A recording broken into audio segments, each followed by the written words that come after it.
In the dead of night, Catherine of Siena lay on a bed of thorns, her skin marked by the relentless pain of her own self-inflicted torment. Her hair shirt, a rough garment made of animal hair, scratched against her flesh, but it was not enough. She craved a deeper, more intense form of suffering. So she donned an iron chain, its cold links biting into her skin, leaving marks that looked as if she had been branded by fire. This was her penance, a way to connect with the divine through physical pain. Raymond of Capua, Catherine's confessor and a man of deep faith, knew these intimate details of her life. He wrote about them with a mix of awe and concern, describing how Catherine sought out pain as a form of devotion. One particularly harrowing moment he recounted was when Catherine took a scalding hot bath, the water so hot it burned her skin. She sat naked, enduring the searing pain, her mind consumed by thoughts of purgatory and hell. For Catherine, this was a form of prayer, a way to atone for her sins and those of others.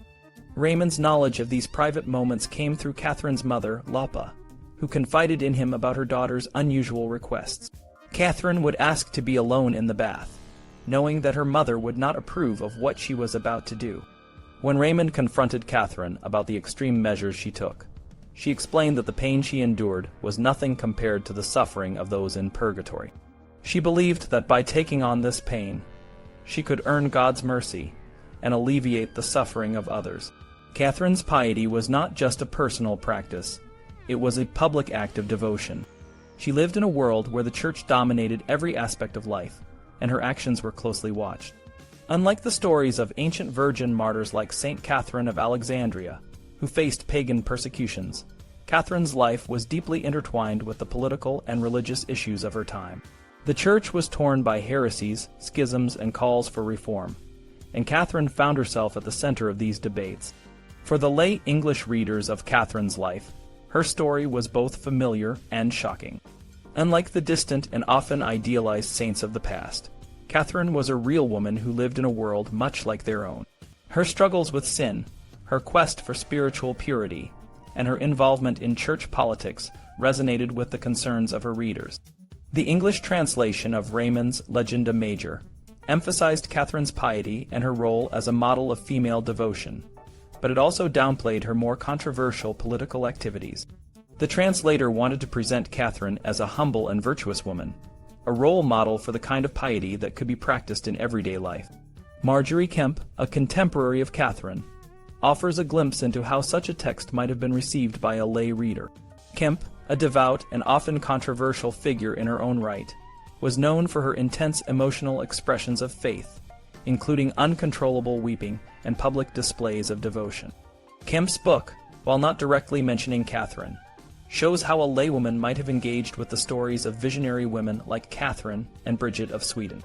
Kempe saw herself in these stories, identifying with their struggles and finding validation in their spiritual experiences. Catherine's visions and her corporeal understanding of Christ's suffering would have been particularly compelling to readers like Kempe. Catherine's visions were not just spiritual experiences. They were physical, tangible moments where her body and Christ's body became one.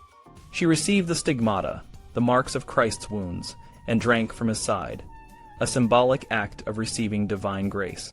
These visions blurred the lines between the spiritual and the physical, offering a vivid and visceral understanding of Christ's love and sacrifice. For Kempe and others, Catherine's life was a powerful example of how a woman could achieve a deep and intimate connection with God. Her story, as told by Raymond, was a mix of piety, pain, and political activism, a narrative that challenged the norms of her time and continues to resonate with readers today. Catherine's life was a testament to the power of faith, the depth of devotion, and the transformative potential of a life dedicated to the divine. Catherine's words to Raymond reveal her awareness of the challenges she faces as a woman in a male-dominated world.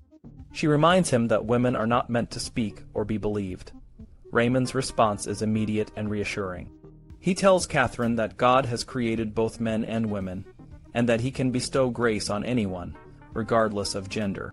He acknowledges her humility and explains that the pride and arrogance of learned men have become so rampant that God must humble them, even if it means using women to deliver his message.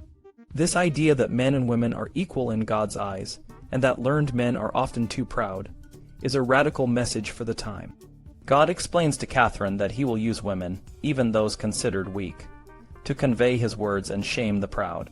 This message is repeated throughout the text, emphasizing that Catherine's words are true and that the pride of learned men is misplaced. Unlike other religious texts of the time, Catherine's story does not apologize for her femaleness. Instead, it challenges the notion that women are inherently weak or less capable than men.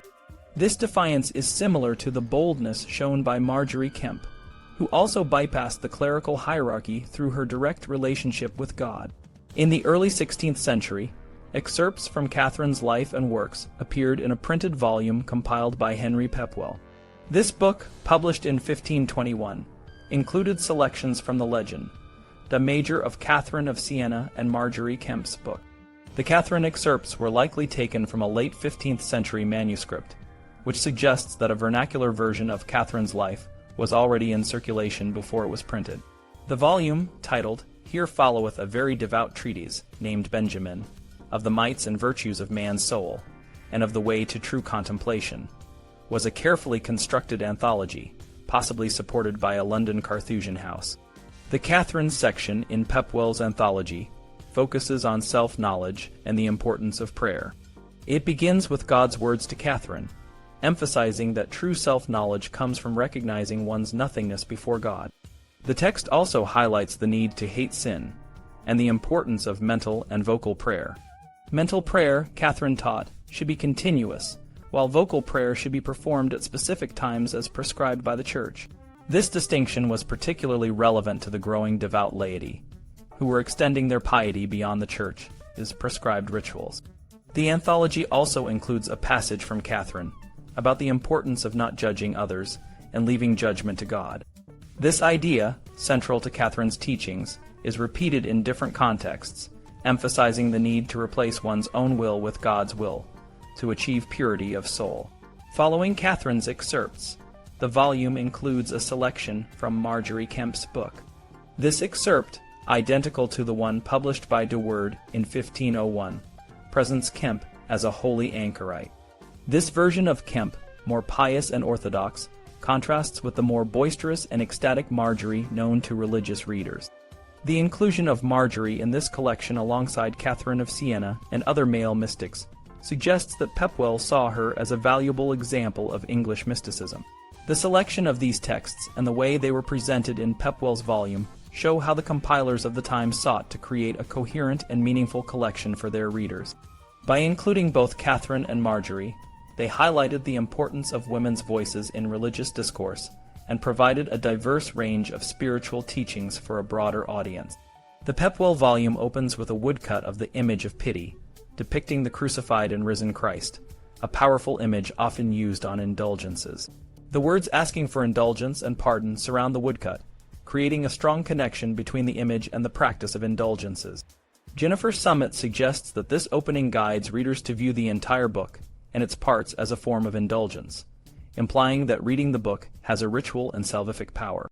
Summit's analysis focuses on the excerpts from Margery Kempe in the Pepwell volume, but the text of Catherine of Siena also fits this paradigm.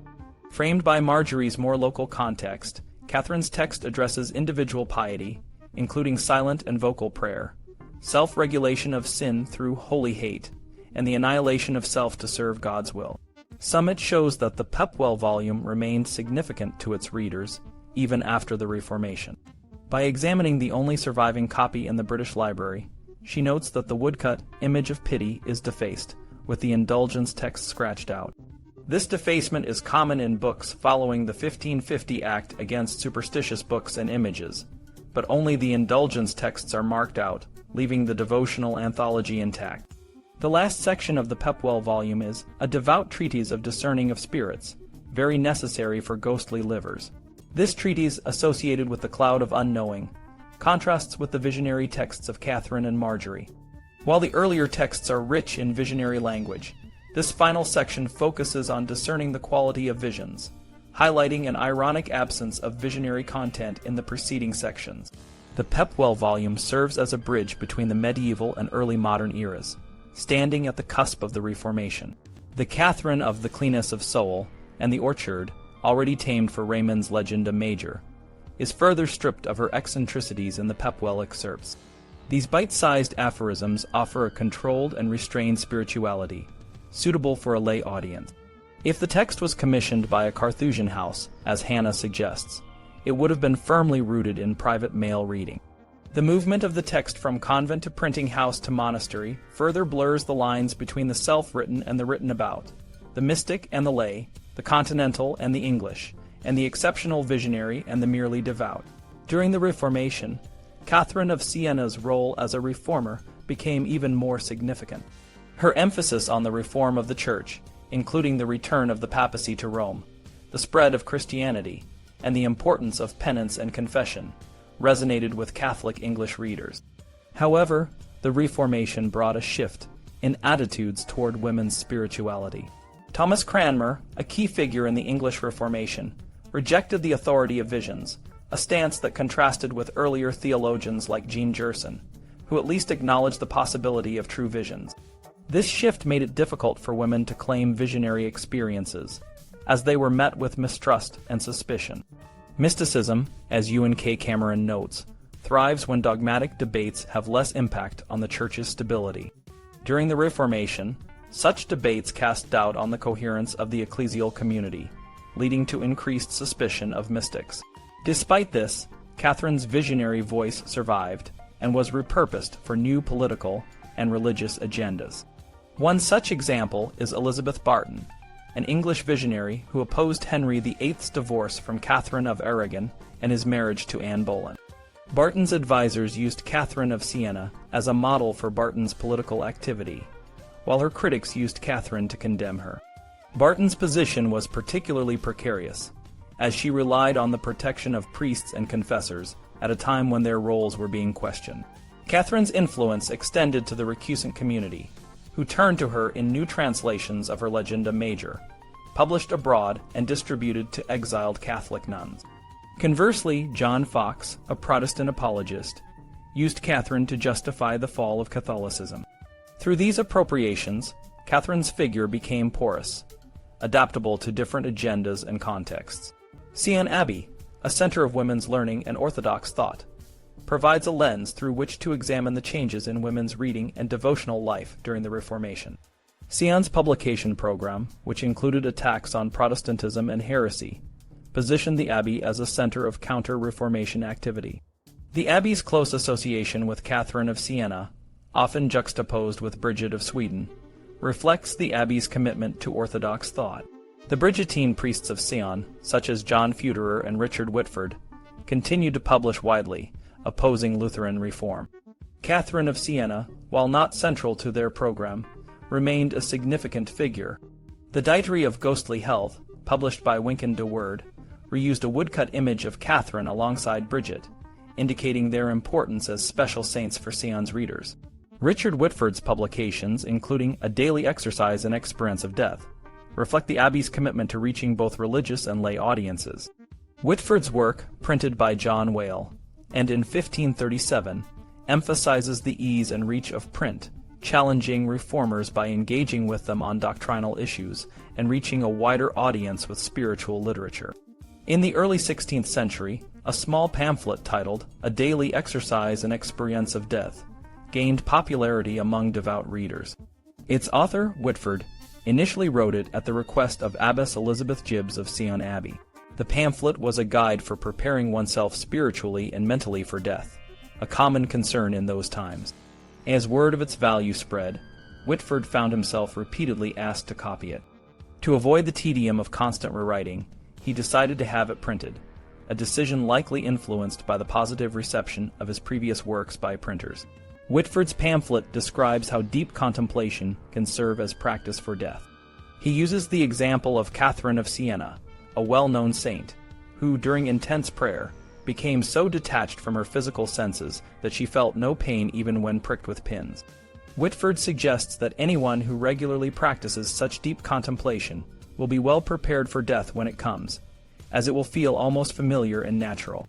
This idea of preparing for death through contemplation was not just for the nuns and monks at Sion Abbey, but was intended for a broader audience. Whitford's language and examples, like the story of Catherine of Siena, were chosen to resonate with both the nuns and the general public. He emphasizes that deep prayer can create a state where the body and mind are separated, making the transition to death easier and less frightening. The context in which Whitford wrote his pamphlet was one of growing religious tension. The rise of Protestantism in Europe and the political struggles in England, particularly over King Henry VIII's efforts to annul his marriage to Catherine of Aragon, created a climate of uncertainty and anxiety. Sion Abbey, being a prominent and staunchly Catholic institution, felt these pressures acutely. The Abbey's brethren, including Whitford, wrote and published works that defended Catholic teachings and practices, such as the monastic life and the veneration of saints. One such work was Whitford's The Pipe or Tun of Perfection, published in 1532, which defended monastic life against Lutheran criticisms. Another was Futerer's The Mirror of Glass of Christ's Passion, a translation of a text that included the life of Marie of Oignies, a medieval mystic known for her visionary experiences and prophecies. Marie's life was used to validate the role of female mystics and their spiritual insights, which were increasingly under scrutiny as Protestantism gained ground. The inclusion of Marie of Oignies and other female mystics in Sion's writings was significant. These texts celebrated the lives of women who had deep spiritual experiences and prophetic abilities, like Catherine of Siena. This was a way for the Abbey to support a form of devotion that was becoming less accepted in the rapidly changing religious landscape.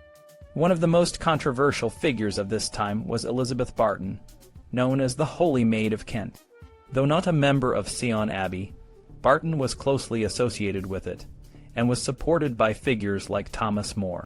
Barton claimed to have visions that criticized King Henry VIII and his plans to marry Anne Boleyn.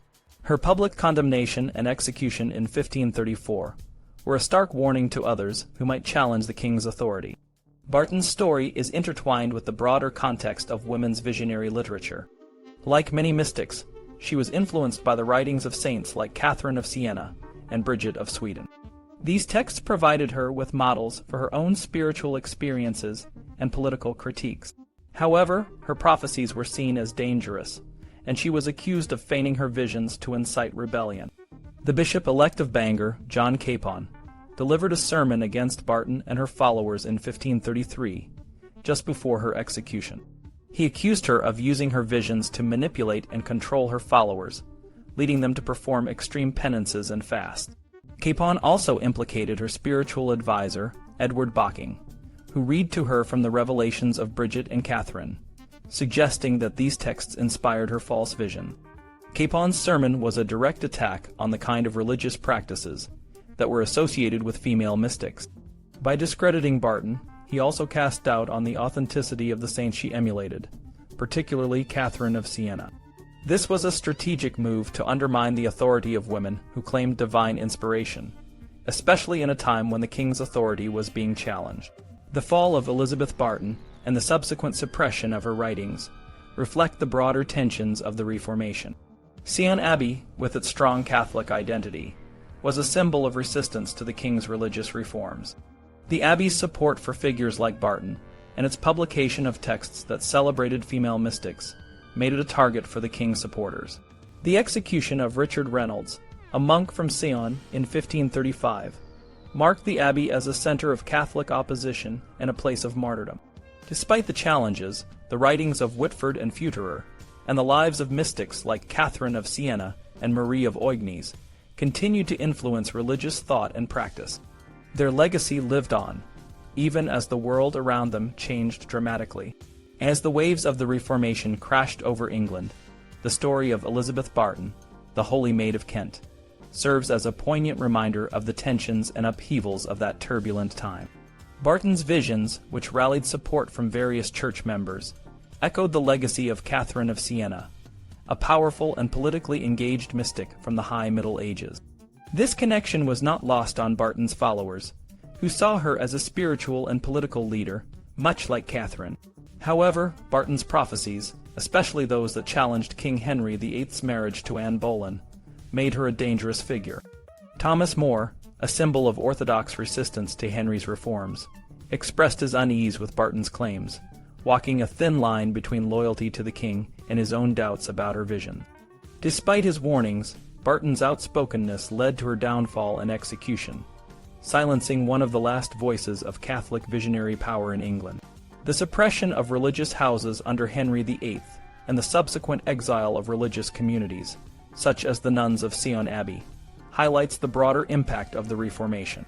Sion Abbey, with its strong financial and international connections, managed to survive and continue its mission abroad, becoming a symbol of English Catholic resilience. The nuns, along with other exiled communities, played a crucial role in maintaining the Catholic faith and identity, both on the continent and in England. They formed a vibrant, if often hidden, network of believers, communicating and supporting each other through the dangerous waters of the Reformation.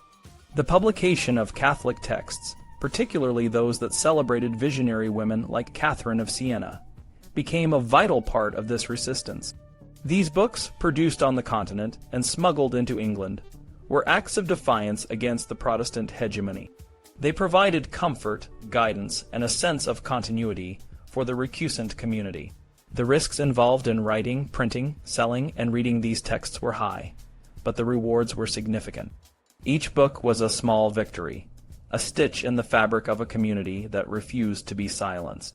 Queen Elizabeth I's efforts to counter the Catholic book trade reflect the power and influence of these texts. Her measures, including rigorous customs inspections and the surveillance of suspected recusants, underscore the threat that the recusant community posed to the Protestant state. Despite these efforts, the books continue to circulate, nourishing the hope for a Catholic England and preserving the rich tradition of English Catholic thought. In the end, the story of Elizabeth Barton and the exiled nuns of Sion Abbey is a testament to the enduring power of faith, the resilience of the human spirit, and the unbreakable bonds of a community that refuse to be extinguished. Their legacy continues to echo through the centuries, a reminder of the complex and often painful journey of religious change in England.